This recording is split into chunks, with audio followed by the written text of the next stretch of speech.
Welcome everyone, A Guy Trying here, and today we have the first mid-season patch of Altered. It's live now on Board Game Arena and is considered active for any paper play starting today, although the card database will take some time to get updated. There's a link to the official article in the description if you'd like to check it out for yourself. It has some great data on faction representation and card usage pulled from BGA that I might reference a bit, but this video is mainly going to be on the balance patch itself. So let's get into it. The initial balance patch that accompanied Trial by Frost surprised many members of the community, not because of what was being changed really, but because we didn't know how Equinox was going to approach balancing their game. We've known that this patch was on the horizon since the first one, and now can see the cadence Equinox is aiming for with their patches. There will be a season patch that launches alongside each set release, then a mid-season patch roughly 2 months after that, with the potential for emergency patches in between if needed. There are two main things to look for in any of these patches: what is getting suspended from the game, and what is getting an erratum so they can be reintroduced into the game. Let's start off by saying there are no additional cards being suspended this balance patch. Just because they have a chance to suspend cards doesn't mean Equinox has to use it, and they feel the metagame is in a healthy enough spot right now that they don't need to suspend any cards. There were many after the initial Trial by Frost patch that mistakenly said cards were banned, but that's not really true. It's an easy misunderstanding to make because we've been unable to play those cards for almost 2 months now, and outright banning of cards is a main balancing point for other TCGs on the market. However, Equinox was very careful with their wording and said that each of those cards were merely suspended, meaning they were removed from the game until the balance team found a way to bring them back in a healthy way. This is a luxury that the digital aspect and upcoming print-on-demand features allows Equinox to take, and this patch is the first time we get to see cards removed from suspension. There may be instances in the future where Equinox feel they can't find healthy errata that might lead to the banning of cards, but nothing has reached that point yet. So what's coming back to us? Ozma in Ordis allowed for such consistent and easy card draw for any of the heroes that it was seen as too much value to not include in any deck. Changing the draw to a resupply allows her to still easily give some card advantage to Ordis, but it's not as much and isn't as free since cards in reserve can be more easily interacted with and disrupted. This does feel pretty similar to Monolith RuneScribe, but each can have their place. Bravo's Ozma was seen to require more setup, so she has retained the draw. Haven Bravo's Bastion was one of the most talked about cards after the Robin Hood erratum, but was ironically only seen as a problem when Axiom took over the Bastion. With Trace and Subash playing so much out of reserve, Haven would allow them to overwhelm an opponent with boosted low-cost characters. The suspension of Axiom Haven plummeted the usage of Axiom to the lowest of the 6 factions, and caused Trace and Rossum, the previous poster child for the faction, to become the least used of the 3. With its reintroduction, Axiom Haven will now have a quick action that causes the next character you play from reserve to gain a boost. This makes it quite similar to Colonic Cylinder, but the resupply does allow Subhash to keep some card advantage, and helps Trace get their scrap counters early. And unlike Cylinder, you don't have to take any turns off. This allows Haven to still provide some strong early game for these heroes, but without letting it turn into a 2-cost monolith in the end game. Haven will remain untouched in its original faction.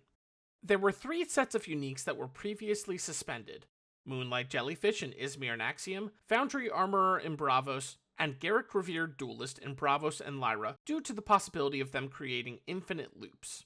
Equinox have stated that they have found errata for Armorer and Garruk, while Jellyfish is still being worked on. However, due to the complicated nature of uniques, Equinox is still testing to make sure their changes can be accurately implemented, and they aren't releasing any of these uniques from their suspension at this time. The suspension of these uniques made some in the community upset because they had taken the time to search out, find, and buy these uniques, and lost the ability to play them without much warning. Moving forward, Equinox wants to give players more notice as to what might be coming in the future, so they are now implementing a watch list. This will be a list of cards that are on Equinox's radar for potential suspension and errata in the future, but will remain untouched for the moment. This list doesn't guarantee that the cards on it will eventually be suspended or errated, and isn't a guarantee that other cards won't be suspended or changed instead. It's mainly a signpost for the community to see what might be coming in the future. Currently, the watch list is focused on 2 of the highest performing decks in the meta, Aphanis and Sigismar. Small Step, Giant Leap is a mainstay in any community discussion about balance. The card is useless in your deck until it wins you the game, but is hard to interact with and allows a player to win the game if they advance at the same rate as their opponent. While the main culprit is Aphanis, Small Step is being looked at in Lyra as well. Equinox also made a note that they believe it's too centralizing in 2v2 and can create unfun play patterns. Ysmir Helping Hand is being put on the watch list due to its strength in Afanis. It helps mitigate the split nature of Afanis decks by letting him recur the same character over and over again. This can be especially problematic with uniques that return spells from reserve to hand under various circumstances, and synergizes incredibly well with rare Kadigiran Mage-Dancer to give him a total of 3 boosts off one spell, allowing Afanis to draw and remove Mage-Dancer's fleeting if he has it. Mage-Dancer is being watched in his own right as well. While the rare seems to be the main focus, they are also going to monitor the common, and how both can push Afanis over the edge by doubling the value gained from each use of a spell. Even with Ozma suspension in the first half of this season, Sycamore is still one of the strongest performing decks in the game. With Ozma's reintroduction to the game, the other strong instances of card advantage, Baba Yaga and rare Ordis Attorney are going on the watch list. And Equinox are adding uniques with easily repeatable abilities to the watch list, specifically noting ones with mass token production, mass anchoring, and resupply loops. We've yet to see how exactly uniques will get errata, so it's a bit hard to conceptualize how this might go in the future, but we'll have to wait and see. And finally, we get to player compensation, which is still to be revealed. No real mention of what they're planning, but they have said they will update us as soon as possible and assured us that any compensation provided will be retroactive. Overall, this is kind of what I expected from a mid-season patch. I would expect most suspensions to happen during a season patch with a set release, with the mid-season focused on reintroducing suspended cards.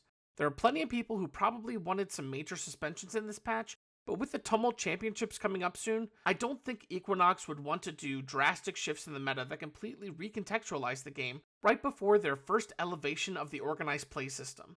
The watch list is a great addition to help people look towards the future and say, maybe I shouldn't drop a bunch of money on Muna Mass Anchor uniques because they might be errated.